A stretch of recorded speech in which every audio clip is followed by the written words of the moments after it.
Hey, how's it going, everyone? I hope you all are having an amazing day. All right, before I continue this video for like the next 8 minutes, there's some shit on my face. I don't know what it is.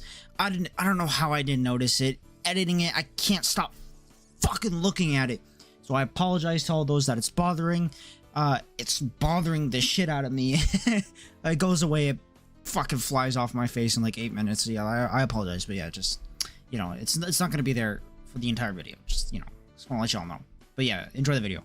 Now, today is something a little different. Now, about 6 months ago, I don't know how long it was, I made a video talking about a new hobby I have, and that is Gunpla, Gundam, whatever you want to call it. And yes, I am still in that hobby, but as of right now, I am much more into what I'm going to talk about in this video than I am manga collecting. And yes, I am still into Gundams, but this and the Gundams are just completely taking over my life. More than manga has. Now, for those wondering, I've only been doing YouTube for like 2 years, give or take. I think it's going to be 2.5, or it's already past 2.5. Our 3rd anniversary will be Christmas Eve, I think, or something like that, or Boxing Day, something like that. But, you know, I've been doing this for a long time, but I've been reading manga and collecting manga for a lot longer than that. I've been doing it long before I graduated high school, and I graduated like 3.5 years ago, 3 years ago. I've been collecting manga for, I always say, about 5 years. And, you know, when you're in something for so long, there's always a time that you want to just relax and move on for a minute. Now, I don't mean I'm moving on indefinitely, but with me selling just a shit ton of series and really cleaning my collection, now I'm not selling all of it. There are obviously manga I am never going to sell. My Hero, Vigilantes, Dr. Stone, Love is War, World Trigger, all of that, like Doro Hey Doro, Summertime Rendering, all of those series I am never going to sell, but I've been selling a lot of series that I just don't have an emotional connection to. And I think that's what my what manga collecting it is boiling down to for me right now, and that is just I'm not really interested in any other manga right now. You know, I have manga that I love, and that's pretty much it. I bought 1 volume in the past like 3 or 4, like 2 months. It's absurd, but I have absolutely been doing a lot of video game collecting. Video game collecting is my brand new hobby. Now, it is a lot more expensive than manga collecting, but it is a hobby nonetheless that I am absolutely enjoying.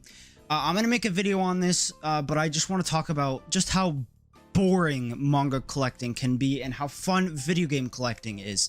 You know, with video game collecting, you go to thrift stores, pawn shops, garage sales, like video game stores, flea markets, swap meets, like all of this stuff that I've never done before.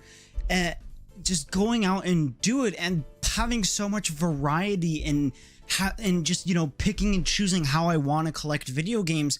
I don't really get that with manga. You know, it's super boring just ordering online or going to my local bookstore. You know, you can say, just go to a bookstore you've never been to before. There aren't that many bookstores around my area, and I've been to all of them, like about from like an hour away from here. Like within an hour time, I've been to every Indigo, bookstore, comic shop. Like I've been to all of them.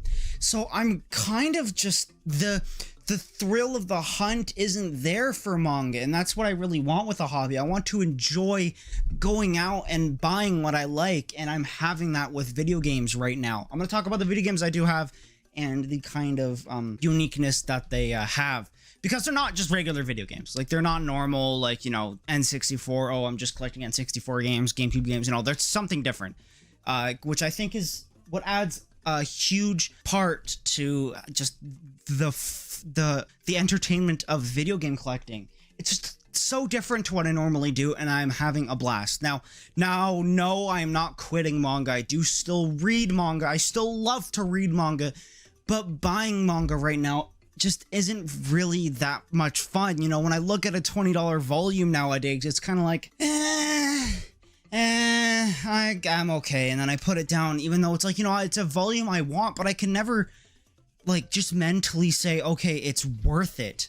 Like, I rather spend that $20 on video games now. Like, I'd rather say, oh, I'd rather buy a video game with that $20 than buy a book nowadays. And it, you know, it's really like, like, do I not like manga anymore? But no, I do love manga. I do love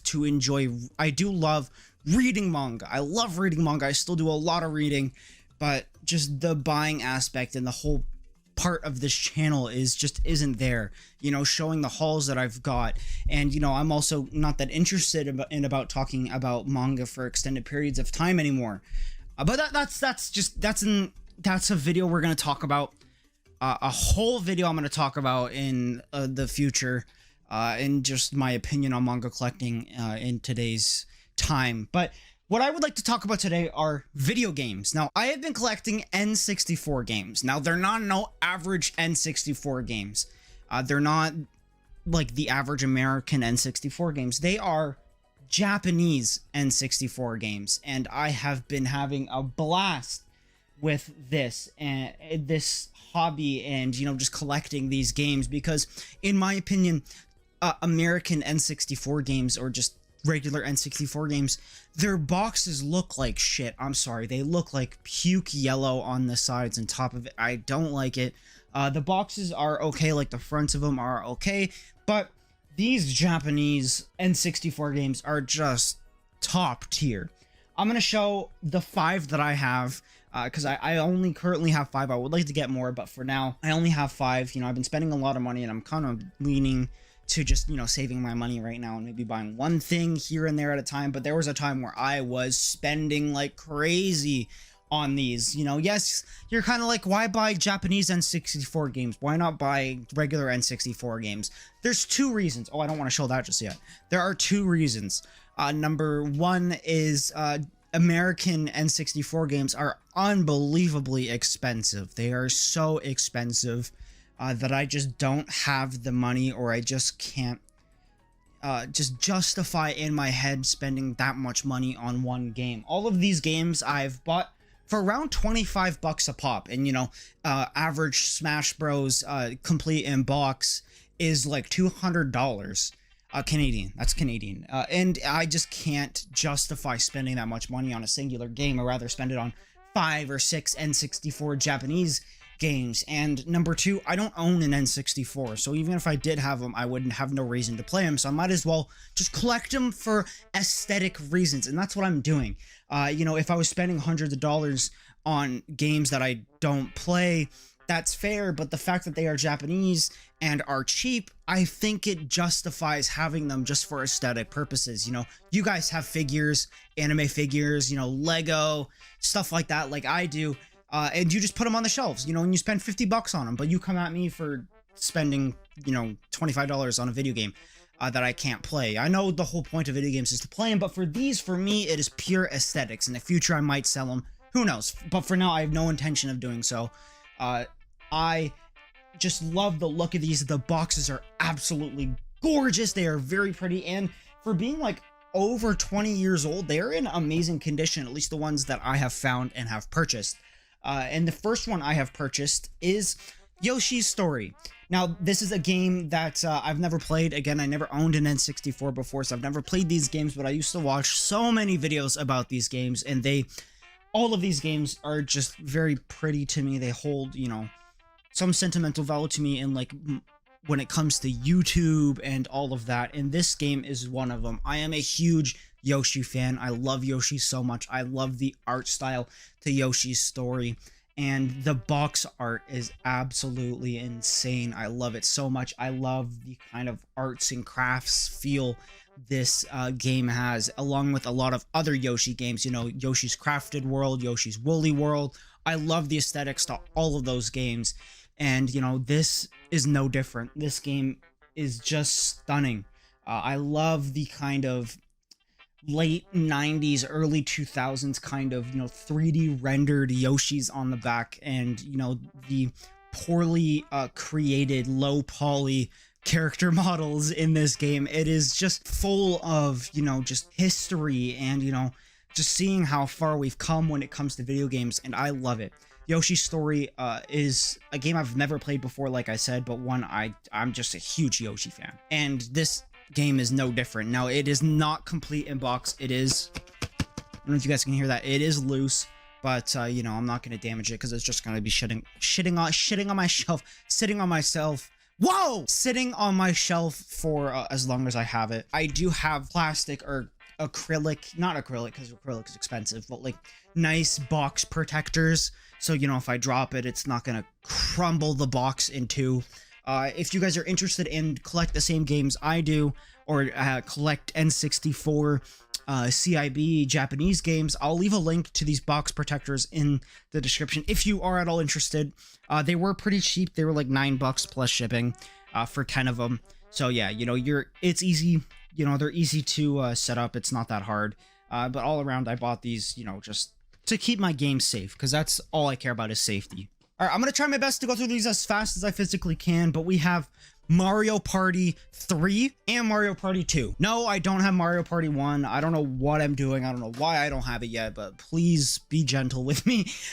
Mario Party, I got these, honest to God, because of these spines and just the boxes. Oh, these boxes are absolutely gorgeous. These are so pretty. These boxes are absolutely stunning.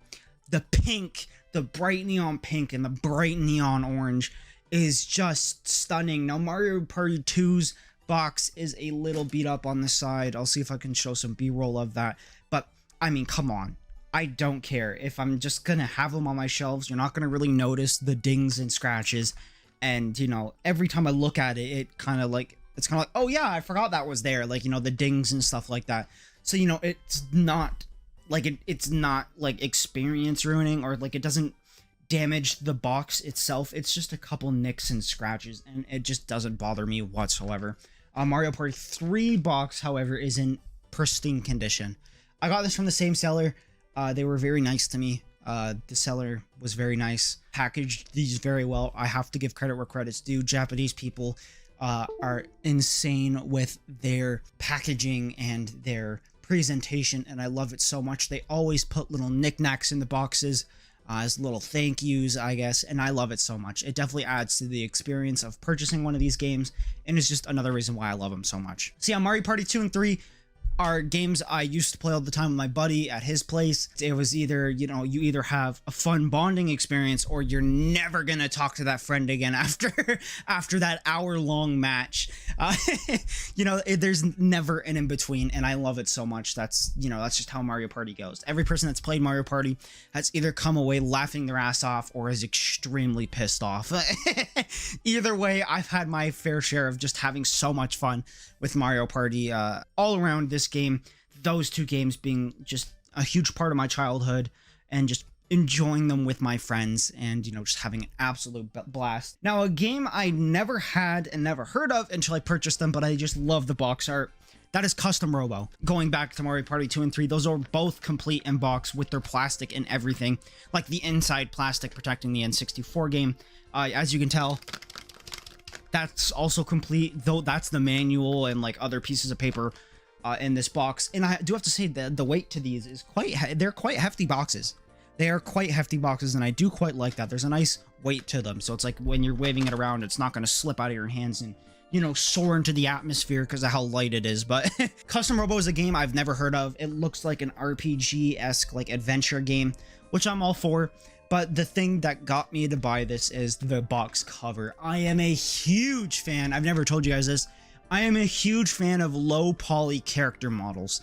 They are super nostalgic, and just, they're super simple while being super complicated at the same time. You know, their color palettes are complex, but the textures are so shit, and I love it. I love it so much. And Custom Robo is no different. I'm very excited to have this on my shelf and in my collection. And, you know, maybe I'll watch some videos on it and kind of educate myself on this game. But for now, this is just pure aesthetics, and I just love how this box looks. The final game we have here is probably the heftiest. I don't know why. Just shit that's come in it, I guess. And it's a very iconic game. I am a huge Mario simp. I love Mario so much. All of his games are amazing. While I might not like Nintendo, I love Mario. And of course, you know, you can't go without Mario Kart 64. Mario Kart 64 is an absolute classic. Everyone and their mother played this game. I did at my buddy's house. Well, yes, I never did own an N64. A lot of my buddies did, so we played this game a lot. Mario Party was our main go-to, though. And this game is just amazing. I recently watched a video on Mario Kart speedrunning, which I have found very entertaining. and, you know, just the history of Mario Party speedrunning, and I just found it very fascinating. So when I saw this for a good price, I think I paid like $30 for it. It's such an amazing game. I loved it so much. Now, while Mario Kart like 8 Deluxe and all those and all the DLC, while I do think it's fun, I think the classic simplistic style of older Mario Kart games just cannot be topped. Mario Kart Double Dash is by far my favorite Mario Kart game, and like one of my top 10 games of all time. That game is just killer. It is just everything perfect about a Mario Kart game and just a racing game in general. It was just a blast, and the GameCube holds a very special place in my heart as well, which we'll get to in a minute. But yeah, Mario Kart 64 is an absolute timeless classic, and everyone and their mother played this game, or at least knows about this game.